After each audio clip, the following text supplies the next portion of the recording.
Today we are going to tackle about what are the different types of international organizations, what are the important organization system of the UN, what its purpose, and also the tale of two IGOs. So next please. So first, what is international organizations? So whose members consist of 3 or more nation states. So representatives of states gather and discuss issues that are mutual interest to the member of states. And also they form by states and have states rather than individual citizens, firms, or other actors. So kining international organizations, it consists of different organizations nga makahelp sa tibuok kalibutan kay international man gyud siya. So nabilong na din hiya ang US, Philippines, ug unsa pa nang lahi-lahi nga country. Next please.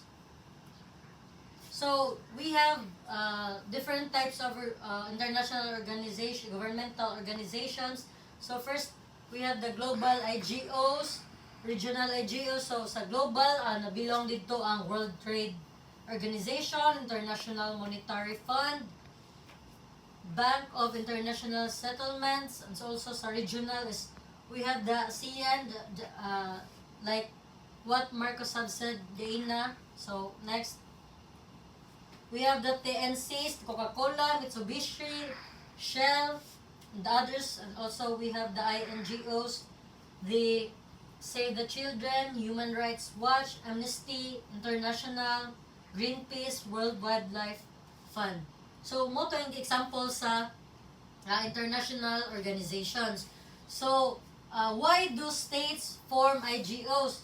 So according to liberal institutionalism, they form IGOs because it is in their interest to do so. So gusto nila nga magbuhat lang ani nga grupo. And also some problems can be solved more easily and less expensively with IGOs than without them. It's because many brains is better than one. So kining sa IGOs, daghan din siya klase-klase, different perspectives kay lahi-lahi man siya nga country. So in that way mas dali siya maka-formulate og solutions, and also less expensive because some countries who is powerful can donate money, or usa pa na nga pwede ma-donate nila just to help other states. And also they focus more on collective problem situation in which all individuals would be better off cooperating. So kining collective problems na pud ni siya collective solutions, as what I've said kagaina nga kung daghan og daghag utok, so mas daghag solusyon. So for example is the United Nations. In case of security dilemma, states should coordinate their activities and monitor other states to make sure that they are living up to their commitments. So mo na siyang example guys. Next, so we have the transnational actors. So it is the organizations that work across national boundaries but whose members are not states, but does not operate on behalf of a national government or an intergovernmental organization. So it can be considered political, social, cultural, and economic agents or groups. So nakita na sa example kagaina kung unsa ang transnational actors. So I will discuss 2 categories of transnational actors. So we have the transnational corporations, TNCs, or multinational corporations, MNCs, and second one is transnational non-governmental organizations or NGOs. Next please. So first, transnational corporations, it is corporations which operates in more than one country. So such companies can provide work and enrich country's economy. They can also exploit the workers with low payment of labor and destroy the environment. They avoid high tariffs. They may not be loyal to all of country they operate in. So when we say they avoid high tariffs, So nag-avoid ni sila og high taxes. It's because um, para mas dako ang ilahang income inana, and also uh, they can exploit the workers by kintabi dili sa sweldohan og tarong or late ilahang sweldo mo na example sa the way i-exploit ang worker, or maybe kanang wala sila kaning support bitaw kanang para ng SSS na, di ba? Oh, so mo na example. Next please. So here are the examples of TNCs. We have McDonald's, Panasonic, Ford, Nike, Sony. So mo ni siya ang example sa TNCs and MNCs. Dai. So next please. So we have the transnational non-governmental organizations. It is independent from the government, and also the TNCs is independent from the government. It is usually non-profit, so the way sila mukuha og kwarta is through foundations, through donations from other international organizations or states, and it includes groups that focuses not on influencing governments but on conducting activities which includes environmental, social, advocacy, and human rights work in different countries. So, their members may be individual or national government organizations. So, next please. So, here are the examples of NGOs. We have the Red Cross, CARE, Save the Children, Global Communities, Partners for Good, and many more. So, mo ni siya. Okay, Day. Next, please. So, we are going to discuss a tale of two IGOs. So, kaning two IGOs, it refers to United Nations and the European Union. So, we are going to differentiate these two. So, let us first discuss what is United Nations. So, the main goal of United Nations is to preserve international and peace and security. And some people says that great hopes that it would foster peace and economic development, and has seems powerless to limit conflict, and also the relevance of the UN is often questioned. So when we say powerless to limit conflict, it's because they don't have the innate power to enforce such order. Mao to siya, maong limited lang ang maong powerless siya. So, the relevance of the UN is often questioned. It will be discussed later on. So, the European Union, it promotes peace, values, and well-being of its citizens. It offers freedom, security, and justice. It achieved broader and deeper collaboration, and it has come to be seen as the standard for regional IGOs. So, Marcos, can you sana pwede ka makahatag og kaning kinsay better sa ilahang duha? Pwede ka sa imuhang own understanding, dili lang ta mag-base sa ako ang gibutan ano. I guess UN is much more better than the European Union from the first one, say tawagan. Because it preserves international peace and security, meaning international, it is much bigger responsibility. Yes. So, mas prefer nimo ang United Nations. So, next. So, the purpose and principles of UN. So, first, in terms of principles, the goal of effective international actions competed with the goal of preserving sovereign state. So, mao ni siya, it's because some decision making in UN wala siya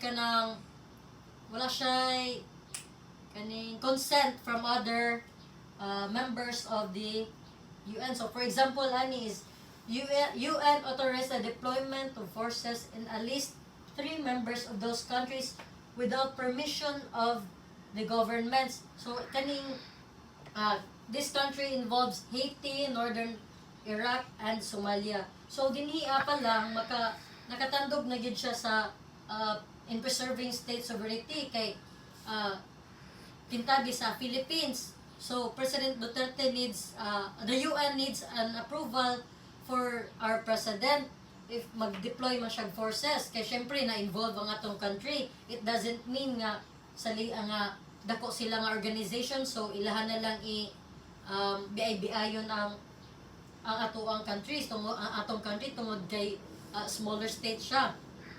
So next.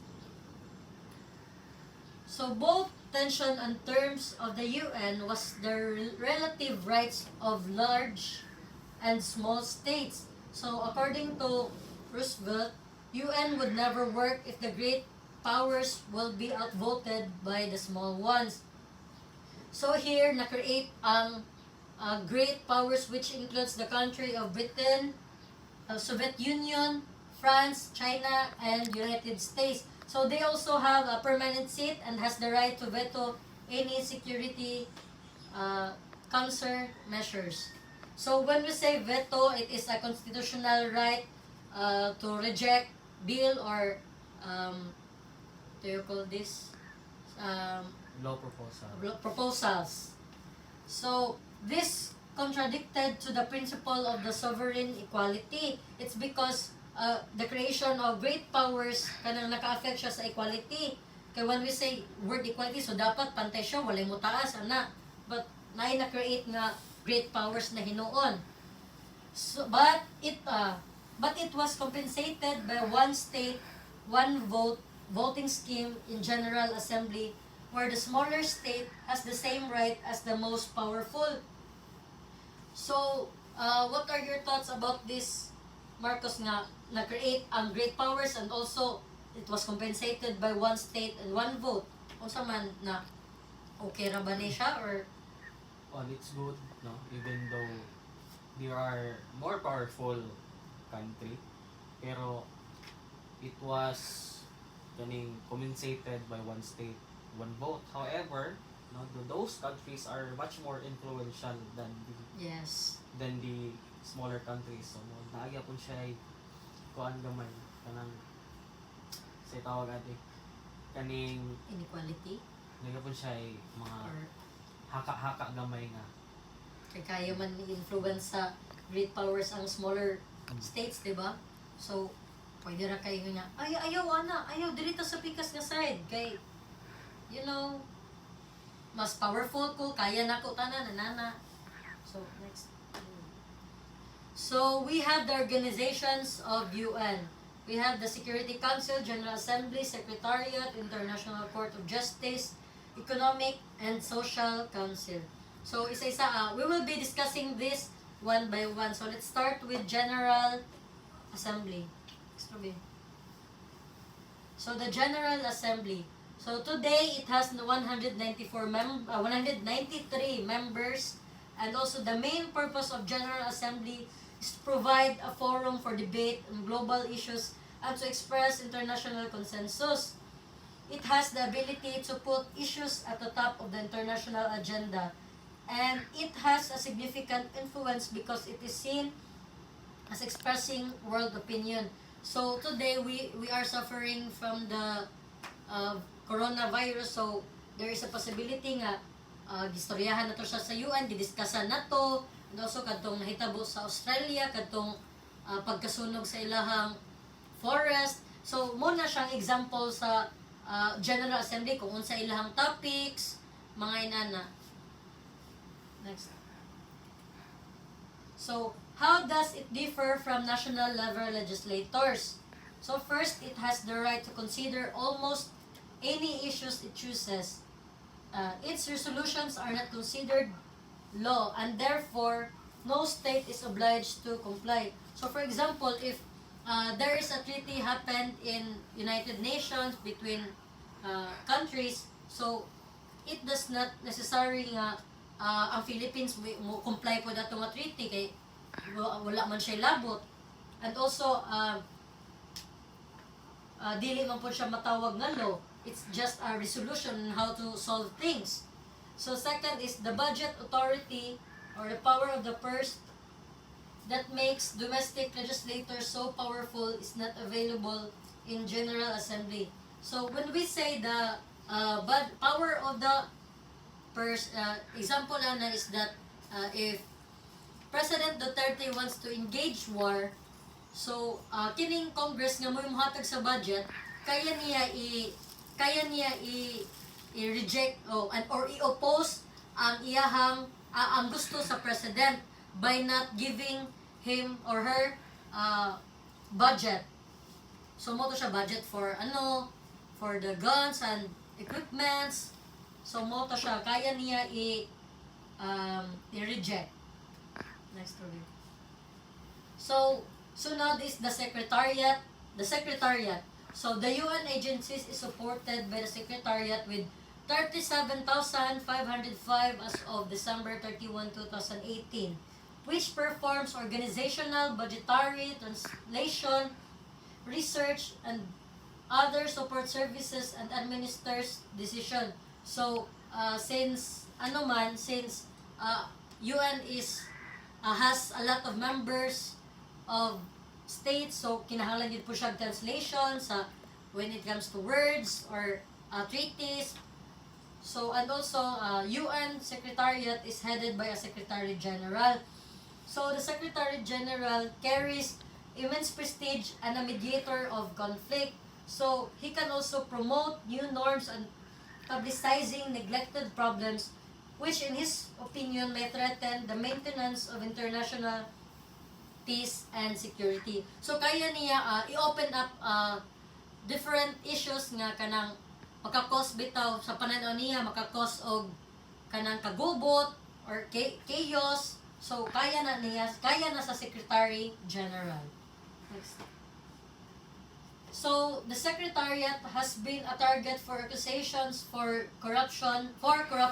So example sa atong gi-discuss sa gaina na gisulti dito nga kanang irrelevant na daw ang UN. So mo ni siyang example ni siya since the Secretariat is an organization and a member of the UN. So it's like a domino effect nga pag tumbahon nimo ning Secretariat, it affects other organization, other system of the UN. So kaning Oil for Food program, it was sa tawagan ni ganing it was approved by the UN to help Iraqi suffering. So gi-agree ni siya nga ang Iraq mag-sell ni siya og oil abroad to buy humanitarian supplies. But kani si Saddam Hussein exploited the program and he pocket $1.8 billion at the expense of Iraqi suffering. So UN failed to pursue inquiries and the leader of the program together with thousands of private firms accepted a voucher from Saddam. So maong na irrelevant na isa ni siya sa reason nga na irrelevant na ang UN. It's because kaning leader sa program kaning sa Oil for Food is a member of the United Nations. So he used United Nations to pursue his self-interest and also gigamit pa gyud niya ang iyang ubang sources to acquire more kanang mga bidding inana to earn a lot. So mo to siya iharang gi-use ang UN. So next is the UN Security Council. So in war and peace, the UN Security Council is the most important component of UN. It's because they can authorize the use of force to maintain or restore international peace and security. So it has 15 members, 5 permanent members, and has the power to veto, to reject. Next. So the 10 non-permanent members are elected to 2-year terms. The council is chaired by the president, and the president rotates among the members in alphabetical order from month to month. So the purpose also of the Security Council is to help avoid conflict in the international arena by performing deterrent, peacekeeping, and negotiating functions. So any question? Next please. So let's first discuss deterring and countering aggression. So Article 2 of the Charter of UN prohibits the threat and use of force and call on all members to respect the sovereignty, territorial integrity, and political independence of the state. So when we say sovereignty, it is the supreme power of a state. So, moto siya. So, giprohibit diri ang pag-use of force kay because pag na-force na mag violence. So, di ba natay saying nga violence begets violence. And also Article 51 of the Charter says that self-defense is permitted until the Security Council has taken measures necessary to maintain international peace and security. State may use force only in response to one of aggression or armed attack. So, there are situations just like in our example nga murag gigamit lang sa US ang word nga self-defense even if wala man ta na sila gi-attack sa Iraq. Pero wala sa kahibaloan na it's because na di magin na malikaya ng internal conflict nga maka-trigger every country nga maka-cause og attack or na sila what do you call this kaning mga hidden agenda mao-attack sila but pero sa UN nga ilang ipagawas lang nga self defense ra to siya. So the Security Council together with all states agree to join forces against any state that commits aggression. The use of force will be applied in the situation if the situation is worse. So Security Council together with all states tabangan to nila tong isa ka country or pila ka country nga nag-cause og aggression, nag-use of force. So kani ato example diri lisod yun siya, it's because US is a member of the great power, so kaya niya i-control ang organization, kaya niya i-manipulate. So kaya ra gyud na malusutan sa US kay powerful, influential pa gyud siya, daghan pa yung allies. So next please. So there are 3 barriers to the simple application sponsored force to retaliate against aggression. So first, it is rarely clear which state in a conflict is the aggressor. So mo to kung yung gain nga we don't know if kinsay naguna-una o gera kay tungod it's because na internal conflict or mga hidden agenda. So second is state will rarely judge their friends and allies and are sometimes unwilling to come the aid of their rivals. So lisod jud kayo mo judge, di ba? It's because for example, Philippines is an ally of China. So mo contradict tabi sa China, sa China, ang China ang dahilan. Sila dapat ang i-blame. So kita luoy pud kayo ta, it's because there is a chance nga pwede ta bombahan man lang isa ka nuclear sa China and also we can lose our allies. So what if there will be a war? So asa naman lang tapon ito nani, di ba? So muna mupanig yun na sila sa ilahang allies, sa ilahang friends.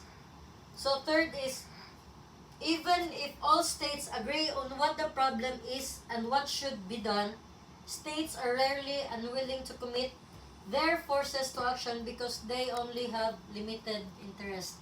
So gamay lang interesado and also they don't want to get involved in a certain war kay daghan og dako ang gasto, expensive, and also gamay ra ilang gain tungod kay nagapil-apil lang sila. So mo na example sa number 3. So let's go to peacekeeping. So it helps to solve security dilemmas that can prevent opposing parties to engage war. It cannot succeed if states or groups are determined to go to war. And also it succeeds when states or groups hope to avoid conflict but still afraid that others will take advantage of them.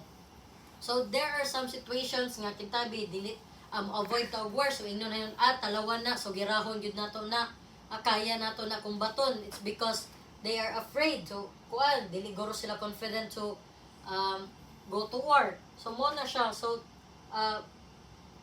mo to siya. Next. So, peace enforcement.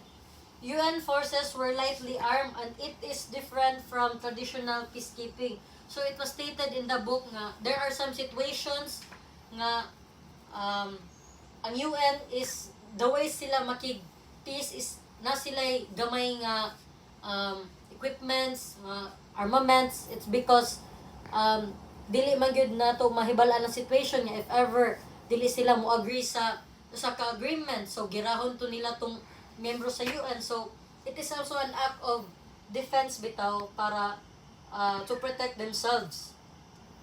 So even if states are willing to contribute forces to peacekeeping, the question is how to pay them. So in conducting peacekeeping, so it is very expensive gyud kay daghan pag pwede agihan, makigumbat pa, na chance nga makigumbat pa ta. And also we have mga agreements, mga power kay para musugot sir ang usa ka state to have peace with other states. So UN peacekeeping operations are almost always underfunded. That is why states are not participating. So kini siya, the way ra pud ang pag-collect sa money ani is na pwede siya donations or kanang dues sa states. And but ang states pod is sometimes delay na siya muhatag og mubayad sa ilahang dues, sa ilang bayronon. That is why underfunded gyud ang peacekeeping operations. So, next is the specialized agencies. Economic and Social Council. It is the UN Council that oversees work on economic and social issues. So, this council has been supplemented by related programs, funds, commissions, and specialized agencies. So, for example of specialized agencies are FAO, IMF, WMO, WHO. So, mo ni ang example sa specialized agencies. So, mo ni siya ang mutabang sa when it comes to economic and social problems. Kani siya. Questions? Next. So, last is the International Court of Justice, or also known as the World Court, that the body that adjudicates disputes that arises over treaty obligations. So there are some situations nga dili nila sundon ang treaty between states, either multilateral or bilateral nga agreements, so or treaties dili na sundon. So kadto siya nga mga issue dito siya mahulog sa International Court of Justice, dito siya husayon kay para mawalik na pod ang peace. Kay di ba ang goal sa UN is to preserve peace and security. So next. So there are 4 views of the United Nations. So first, UN as a world government. So only through world government can fundamental issues of security and prosperity be resolved. And some people are concerned that stronger UN might threaten local sovereignty and democracy. So for example, aning number 1 is that it's easier to solve problems if daghan og kana different perspectives, and also it can cause conflict gihapon, pero better gyud nga mitingan ni siya sa tanan kay maybe there are some pod nga kanang makatabang bitaw, isa ka view nga makatabang sa situation. And Marcos, unsa man imong view aning ikaduha kay some people are concerned that mura siya og kaning much more stronger or walay control, mura bitaw niya i-violate ang sovereign rights sa isa ka country. And sa democracy kay saman siya kanang basin og i-threatened niya or i-influence niya ang other countries kung unsa ilang gusto. So second is UN as irrelevant. So it has little legal on military power to force other actors. So as what I've said kagayin na nga, they don't have the innate power to force other to force order to other actors. Mo na makaingon sila nga irrelevant siya. Next. So UN as a tool for states. So to achieve various goals, they use UN to achieve those goals. And also when states seek to collaborate, UN provides organization that facilitate such collaboration and vice versa po na siya. If a certain state is na siya kalagot sa isa ka country, pwede po na siya ma-open up sa ilang General Assembly. Mo to siya, pwede na siya mahimo og tool to promote peacekeeping for other states. And also UN as a source of norms. So according to constructivism, UN and its related organization have a powerful role because much of their words focuses on defining international shared understandings of a various problems. So for example, ani is ang indigenous people's rights and a way of measuring poverty. So, next Ruben. So problems and prospects for the UN. First is when states' interest converge. So pasabot ang converge is kanang magkayusa. UN can be important tool for pursuing them.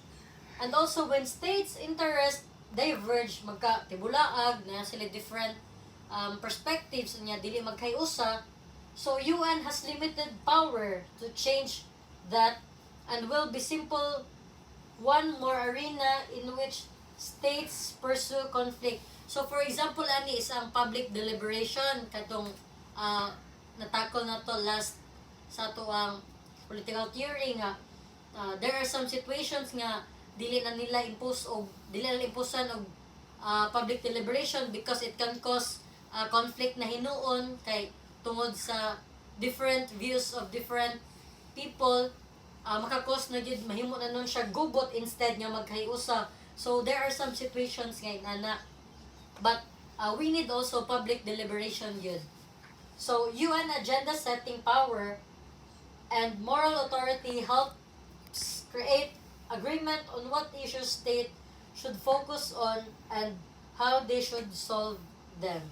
So sa UN is tinabangay gid ni siya. So kani ilang agenda setting, it is a way of kana bitaw isa ka problema dubukan dayon sa different actors sa states para isolve to siya nga problema. Murag inana bitaw bitaw ganang imong classmate na ipagkaon, so pag mutingog na dubukan dayon siya sa imong classmate kay mangayo ka makisawsaw ka, so murag inana bitaw. So mo to siya. Questions next now. Balik Ruben. So mo to siya. Questions. Kuan. Recently, Duterte want to entice the relationship between Philippines and UN. Your own opinion, advantage ba siya or disadvantage para sa Pilipinas? So, in my opinion, it is a disadvantage because if you are a member of a UN, daghan siya benefits. So, for example, girahon ta. So, kanang the way ta mo approach sa lain country through United Nations, mas dali bitaw siya kay di ba world opinion gani ang UN. So, it's easier for Philippines to make peace with that country. And also, daghan jud siya benefits. So, for example, kanisa atong coronavirus. So, naman yun na meetingan man yun na sa United Nations on how to solve it. So kung inana nga pamagi nga mohawat na sa United Nations, unsaon na to pagka-update, unsaon na to pag kanang solve ang problema nga dili man ni nato kaya. It's because it is a pandemic disease na gani, so nana po din siya sa laing country. We need also a kanang collaboration bitaw dili tungod kay gusto lang niya is mohawa na dayon siya, inana ba, he should also consider different angles, different situations nga kana maka-affect bitaw if mubuhi ta sa UN. Okay na? Thank you.